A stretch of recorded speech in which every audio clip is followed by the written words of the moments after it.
अब देखिए भाई साहब, ऐसा है कि ये आपने बताया, मैं समझ गया सब चीज। अब हम्म। ये है कि इसके ये काम वही कर सकता है जो इसमें फ्री रहता हो।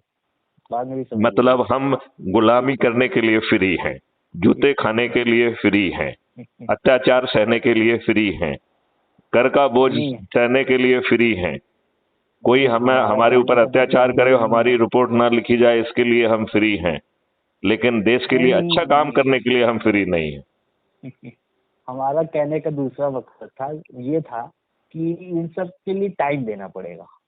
तो देश के इतने बड़े कामों जिसमें कि नेताओं ने 75 साल से आपको मूर्ख बनाया है, आपके ऊपर गुलामों के नियम कानून और वो व्यवस्था थोप के रखी है, अच्छे लोगों को टिकट नहीं देते हैं, बुरे लोग आपके ऊपर हावी हैं, तो आपको समय क्यों नहीं निकालना चाहिए? जब बिना 5 पैसे खर्च किए इतना बड़ा परिवर्तन आपको मिल रहा है, वो भी जो है ना जुलूस निकालना है, ना चक्का जाम करना है, ना किसी को पिटीशन देना है, खुद अपने लोगों के बीच में बैठ के उन्हीं के साथ चाय पी के लोगों को जोड़ना है। इतने मात्र से जो है आप चंद्रगुप्त भी बन जाएंगे, टिकट भी मिल जाएगा, जीत भी जाएंगे और मंत्री और मुख्यमंत्री बन जाएंगे। तो ये समय किस लिए है? जूते खाने के लिए है क्या?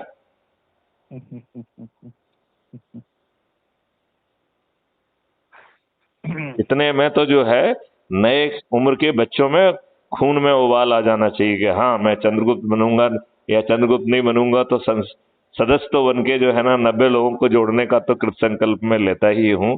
यदि इतना उबाल नहीं आता है तो फिर ये जो मैथिली शरण गुप्त ने कहा था कि नर न हो न निराश करो मन को, तो नर हो तो निराश करो मन को, कुछ अच्छा काम ना करो, जूते खाते रहो, गुलामों के नियम कानून जो है ना अपने ऊपर थोपे रहो, और अपने भावी जो है ना बच्चों को यही गुलामी की जिंदगी दो, जहां पर की जो है इंटरनेशनल षड्यंत्र हो रहे हैं, आपके आपके फूड चेन को विषाक्त कर दिया गया है। आज जो खाना आप खा रहे हैं उसमें जो है जहरीला है, वो केमिकल फर्टिलाइजर और पेस्टिसाइड ने उसे कार्सिनोजेनिक बना दिया है। हर चीज में हार्मोन्स डाले जा रहे हैं जो कार्सिनिक हैं।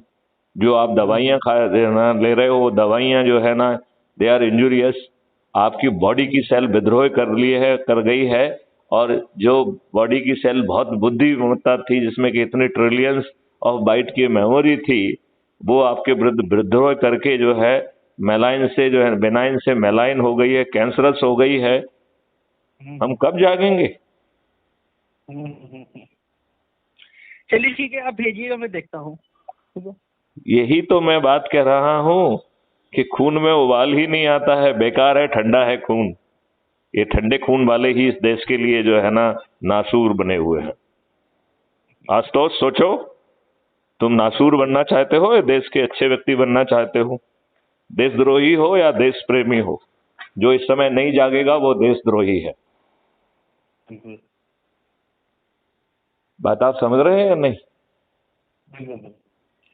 चलिए मैं आपके विवेक पे छोड़ता हूं, मैं लिंक भेज देता हूं, यदि आपका दिल करे तो जुड़िए और आगे का सोचिए। ठीक है? ठीक ठीक ठीक ठीक ओके, जय हिंद, जय भारत, वंदे मातरम। ओके।